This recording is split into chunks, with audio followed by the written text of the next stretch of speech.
জনবিন্যাস বদল খতিয়ে দেখতে কমিটি অমিত শাহের বলে জানা যাচ্ছে। অমিত শাহ তিনি নতুন কমিটি করছেন। দেশের জনসংখ্যার গঠনগত পরিবর্তন খতিয়ে দেখতে কমিটি গঠন। উচ্চ পর্যায়ের কমিটি গঠনের ঘোষণা করলেন কেন্দ্রীয় স্বরাষ্ট্রমন্ত্রী অমিত শাহ। জনসংখ্যাগত পরিবর্তনের প্রভাব ও কারণ খতিয়ে দেখবে এই বিশেষ কমিটি। জনবিন্যাস খতিয়ে দেখতে কমিটি গড়লেন কেন্দ্রীয় স্বরাষ্ট্রমন্ত্রী অমিত শাহ। নিয়ে আমরা কথা বলবো। অঙ্কুর ভট্টাচার্য রয়েছেন আমার সঙ্গে নিউজ রুম থেকে সরাসরি। অঙ্কুরদা, এই উচ্চ পর্যায়ের কমিটিতে কারা থাকবেন, কিভাবেই বা ফাংশন করবে এই কমিটি? এই উচ্চ পর্যায়ের কমিটিতে যারা থাকবেন সে সম্পর্কে অমিত শাহ সুনির্দিষ্টভাবেই জানিয়ে দিয়েছেন তাদের নাম। সেখানে তিনি বলেছেন যে এই কমিটির সভাপতিত্ব করবেন সুপ্রিম কোর্টের অবসরপ্রাপ্ত বিচারপতি প্রকাশ প্রভাকর নাওলেকর। সদস্য হিসেবে থাকবেন প্রাক্তন আইএএস কর্মকর্তা দুর্গাশঙ্কর মিশ্রা, প্রাক্তন আইপিএস বালাজি শ্রীবাস্তব, অর্থনীতিবিদ ডক্টর শমিকা রবি এবং জনগণনার যিনি কমিশনার অর্থাৎ আদমশুমারির যিনি কমিশনার তিনি আরও থাকবেন। এছাড়া স্বরাষ্ট্র মন্ত্রণালয়ের যুগ্ম সচিব এই কমিটির সদস্য সচিব হিসেবে দায়িত্ব পালন করবেন।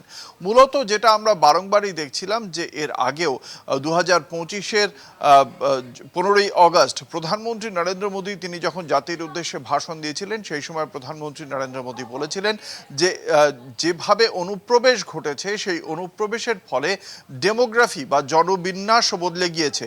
জনসংখ্যা বদলের সঙ্গে সঙ্গে ধর্মীয় এবং সামাজিক ক্ষেত্রে যে বদলগুলো এসেছে তার প্রেক্ষিতে জনবিন্যাস বদলে যাচ্ছে।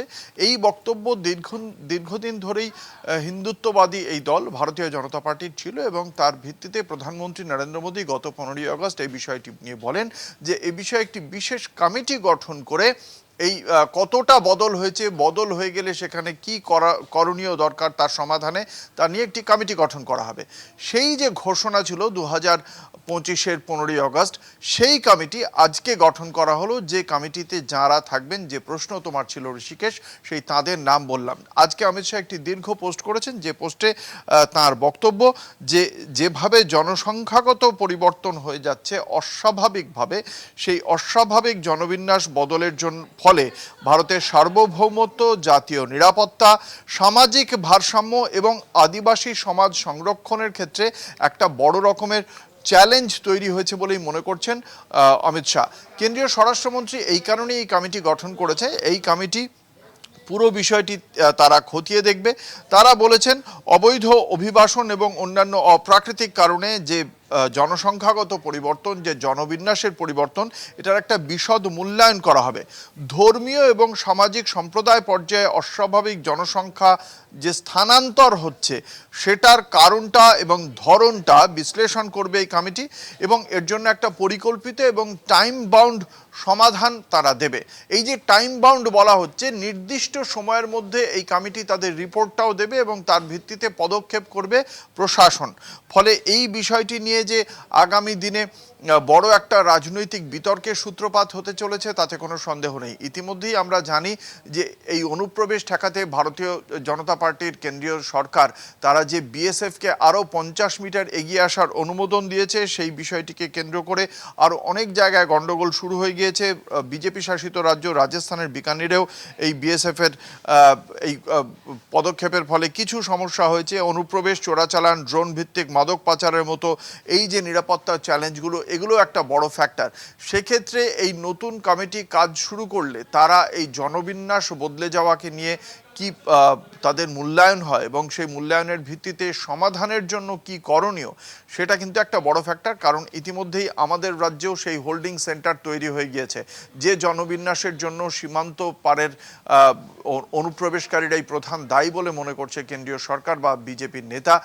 ফলে সেক্ষেত্রে এই অনুপ্রবেশ এবং জনবিন্যাসের বদল একটা বড় রাজনৈতিক ইস্যু হতে চলেছে, তা নিয়ে কোনো সন্দেহ নেই। ঋষিকেশ, অঙ্কুরদা, একটা বিষয় একটু জানতে চাওয়ার, যে এক তো এই যে টাইম বাউন্ডের কথা বলা হচ্ছে, সেক্ষেত্রে কি এই উচ্চ পর্যায়ের কমিটিকে কোনো সময় বেঁধে দেওয়া হচ্ছে? এক, দুই হচ্ছে যে আমরা এর আগে বহুবার শুনেছি যখনই এই এসআইআর হচ্ছে দেশের বিভিন্ন প্রান্তে, তো এসআইআর হচ্ছে বিভিন্ন রাজ্যেই এসআইআর ধাপে ধাপে হচ্ছে এবং অনেকেই বিরোধী দলের অনেক নেতানেত্রী আমাদের রাজ্যের প্রাক্তন মুখ্যমন্ত্রী মমতা বন্দ্যোপাধ্যায় বারবার বলেছেন যে এর পরের ধাপটাই হচ্ছে এনআরসি।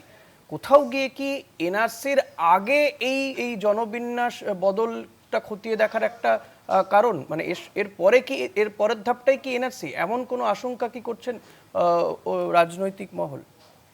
রাজনৈতিক মহলের প্রথম বক্তব্য এটাই ছিল যে এনআরসির পথে যাওয়ার জন্য প্রথম সিঁড়িটা ছিল এসআইআর এর পরের ধাপটা এটা একটা হওয়ার প্রবল সম্ভাবনা রয়েছে, এবং তারপর এনআরসি।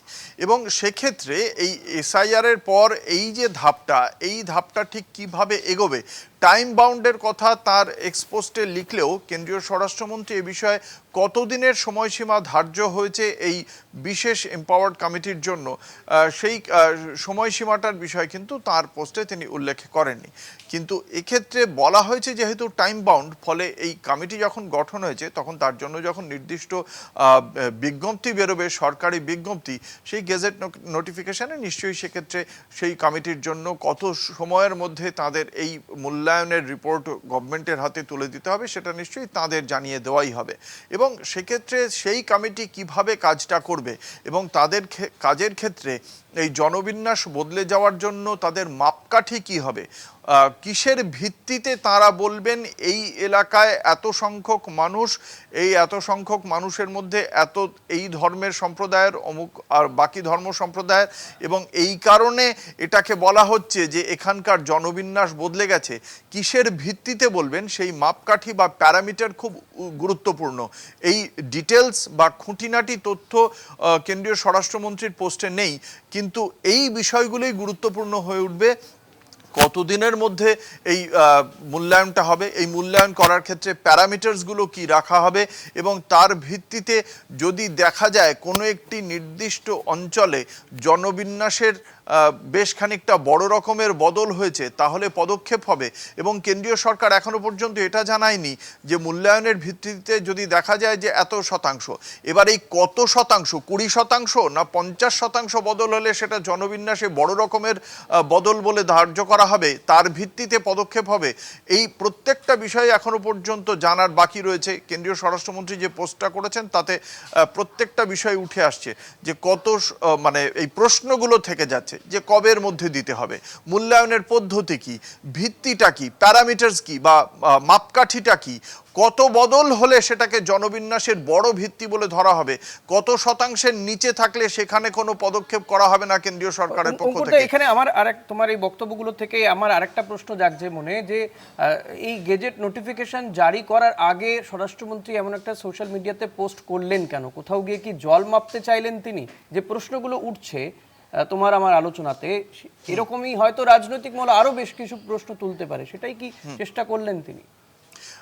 সচরাচর কোনো সিদ্ধান্ত যদি না নিয়ে ফেলেন তাহলে এই পোস্টটা করতেন না। সিদ্ধান্তটা হয়ে গিয়েছে, লোকজনের নামটাও স্থির হয়ে গিয়েছে। আর আমরা যে প্রশ্নগুলো ভাবছি সেই প্রশ্নগুলো কেন্দ্রীয় স্বরাষ্ট্র মন্ত্রী ভাবেননি বা তার আমলারা ভাবেননি এমনটা তো নয়। তিনি জানিয়ে দিলেন যে এই পদক্ষেপটা বিজেপি সরকার করে ফেললো, এবার যাদের ভয় পাওয়ার আছে তারা ভয় পাক, বা যারা এই সিদ্ধান্তের জন্য আরেকটু বেশি খুশি হবে তারা খুশি হোক। এইটা হচ্ছে গিয়ে রাজনৈতিক কারণে এই পোস্ট। এর যে নিটিগ্রিটিগুলো, যে প্রশ্নগুলো আমাদের মাথায় আসছে, পুঙ্খানুপুঙ্খ জায়গাগুলো, সেই মেটিকুলাস জায়গাগুলো ইচ্ছাকৃতভাবেই এই পোস্টে এড়িয়ে গিয়েছেন, কারণ সেগুলো বিষয়গুলো নিয়ে ভাববে প্রশাসনিকভাবে সেটাকে যখন বাস্তবায়িত করা হবে তখন তার নিটিগ্রিটি খবরের কাগজে ঠিকই বেরোবে। তা থেকে যারা এই বিষয়টি নিয়ে আতঙ্কিত বা উচ্ছ্বসিত তারা উভয় পক্ষই জানতে পেরে যাবেন এই বিষয়টার মাপকাঠি কি বা কতদিনের মধ্যে হবে।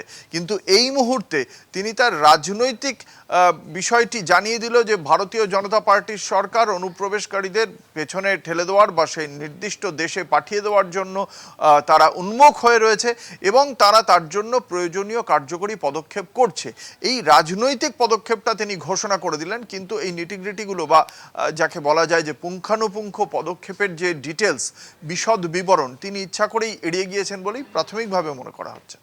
অনেক ধন্যবাদ অঙ্কুরদার। কথা বলছিলাম আমাদের প্রতিনিধি অঙ্কুর ভট্টাচার্যের সঙ্গে। এবং নিঃসন্দেহে এই জনবিন্যাসের বদল, আমরা জানি যে জনসংখ্যা জনগণনা কাজ শুরু হয়েছে, এর পাশাপাশি এই জনবিন্যাসের যে বদল বলে বারবার করে বিজেপি সরকার বা বিজেপির নেতারা দাবি করে থাকেন, সেই বদল বা এই পরিবর্তনটা খতিয়ে দেখতে একটি উচ্চ পর্যায়ের কমিটি গঠন করা হয়েছে। সুপ্রিম কোর্টের অবসরপ্রাপ্ত বিচারপতির নেতৃত্বে এই কমিটি গঠনের কথা জানিয়েছেন কেন্দ্রীয় স্বরাষ্ট্রমন্ত্রী অমিত শাহ। তিনি সোশ্যাল মিডিয়ায় পোস্ট করে এই খবর দিয়েছেন।